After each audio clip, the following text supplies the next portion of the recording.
Salut tout le monde, on se retrouve pour la troisième et dernière vidéo traitant du sujet de la caméra sans fil pour la lecture de cible.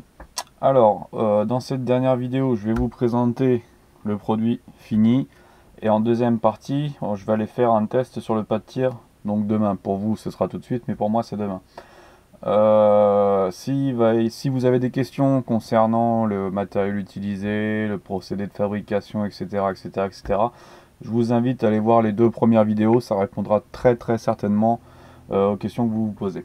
Voilà, donc la mallette, je l'ai finie tout à l'heure. J'ai pas pu m'empêcher de faire un petit peu de pub qui va bien. Et on va voir tout de suite à l'intérieur ce que ça donne. Ouverture, fermeture à code, machin, tout ça, hein, les standards, j'ai envie de vous dire.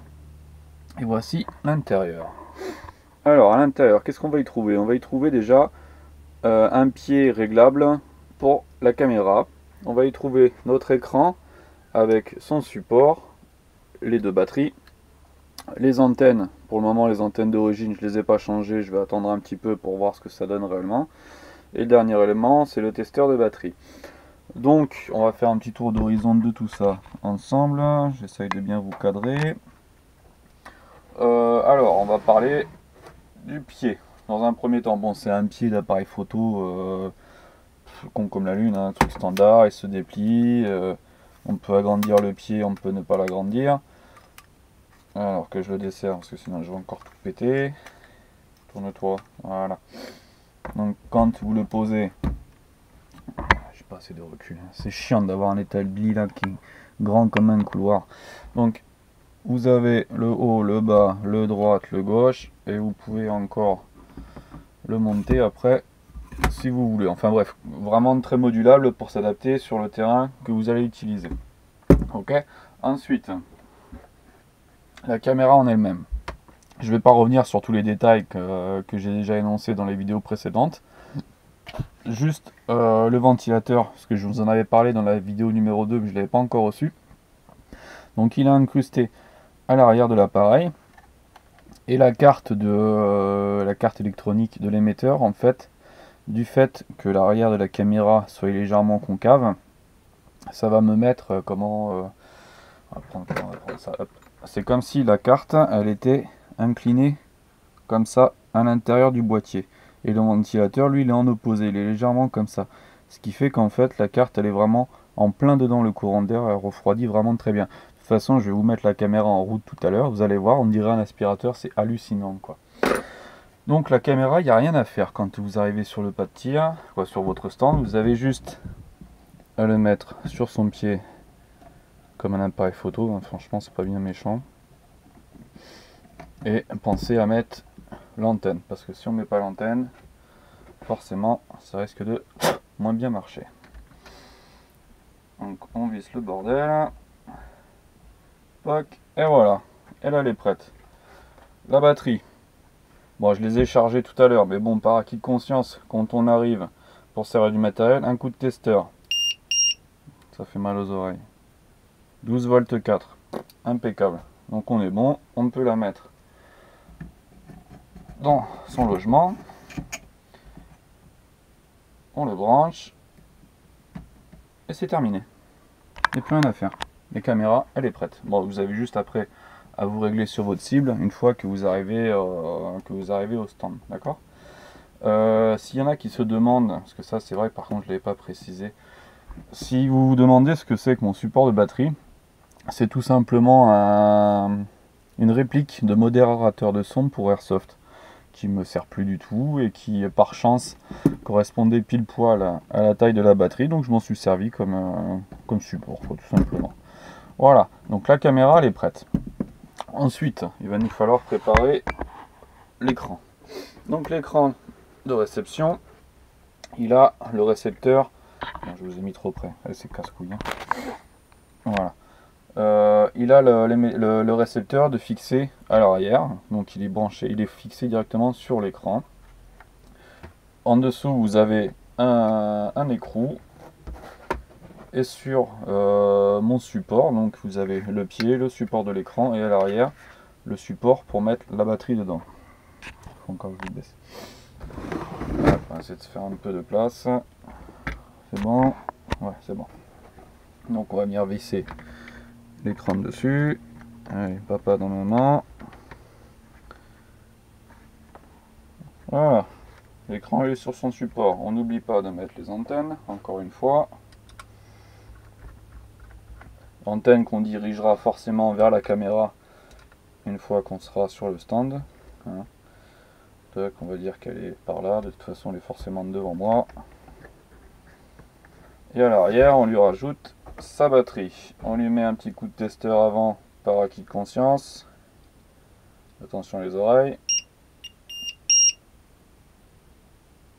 12,4, impec. Hop. On vient le ranger dans sa petite boîte. On le branche. On n'oublie pas d'allumer. Donc là c'est bon, c'est allumé. Nos signaux, ça c'est normal puisque la caméra n'est pas allumée. Donc lui on peut le mettre de côté. Et on va allumer la caméra. Donc dessus j'ai mis, c'est que vous êtes, arrêtez de vous cacher comme ça, un interrupteur. Et à l'arrière j'ai mis une LED témoin parce que il n'y a aucun témoin apparent en fait de la mise en tension. Sur l'écran, bon vous le voyez, l'écran est bleu, vous dit qu'il n'y a pas de signal, c'est que c'est bon, le courant il arrive, il n'y a pas de souci. Et sur l'émetteur aussi, il y a un affichage. Que là-dessus j'avais aucun affichage. Donc du coup j'ai mis la LED avec un interrupteur. Hop, voilà, donc là c'est allumé. On voit le ventilo qui commence à tourner. Je vais le laisser tourner. Il va, en fait, j'ai l'impression qu'il accélère, qu'il va de plus en plus vite. Donc, au bout de allez, 20 secondes, 30 secondes, vous allez l'entendre. Vous allez voir le bruit qu'il fait. Écoutez un peu.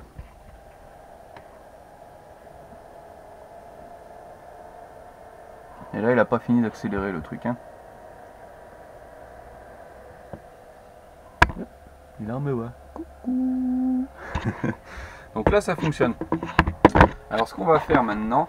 J'ai mis une cible dehors, bon il n'y a pas beaucoup, hein. Moi je dois avoir 8 mètres, 10 mètres à tout casser dans la cour.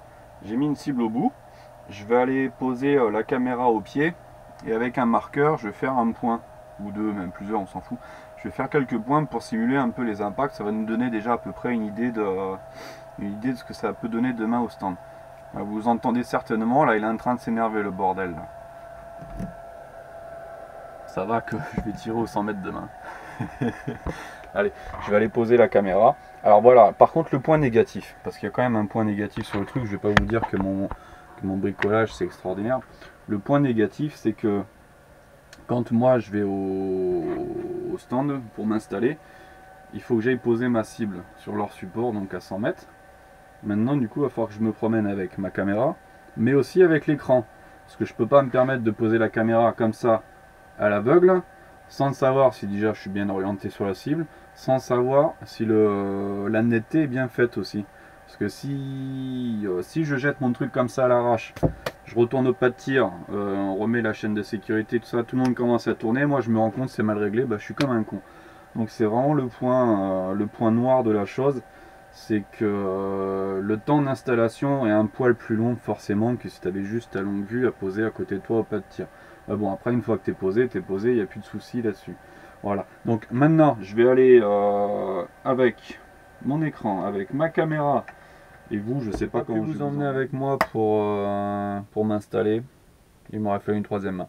Donc j'ai posé ma caméra en face de la cible, qui est la cible là-bas, et la caméra qui est juste là, qui doit être à peu près à 2 mètres, hein, grosso merdo. Hein. Un petit 2 mètres de la cible. Ouais, un petit 2 mètres. Tac.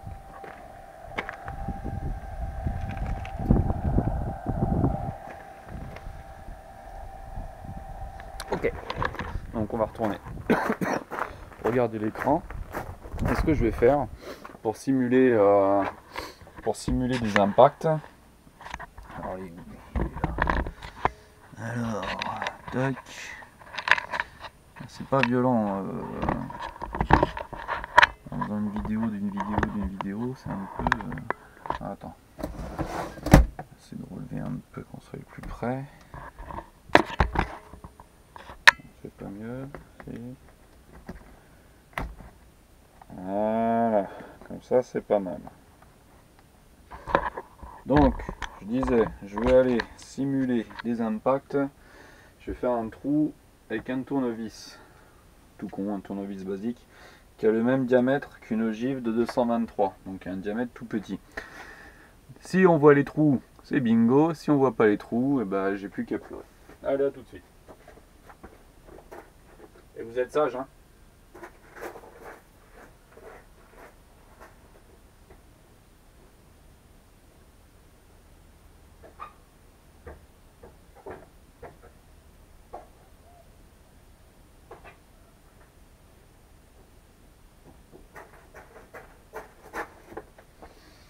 Forcément, le tournevis, ça traverse pas très bien le bois.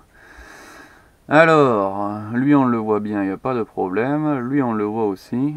Et celui que j'ai mis dans le noir, eh ben on le voit pas. Ah si, je le vois, d'accord, il est là en fait. Dans le 8. Dans le 8. Ouais, c'est pas violentissime, hein. Pour les impacts sur le noir, c'est pas extraordinaire. Je sais même pas si vous les voyez à la vidéo. J'en ai un qui est là. J'en ai un qui est là. Et j'en ai un autre qui est là. Je vais essayer. Faudrait que je prenne pour faire des impacts de 9 mm grosso merdo. Eh ben, on va prendre une cartouche directement. Je reviens, vous bougez pas.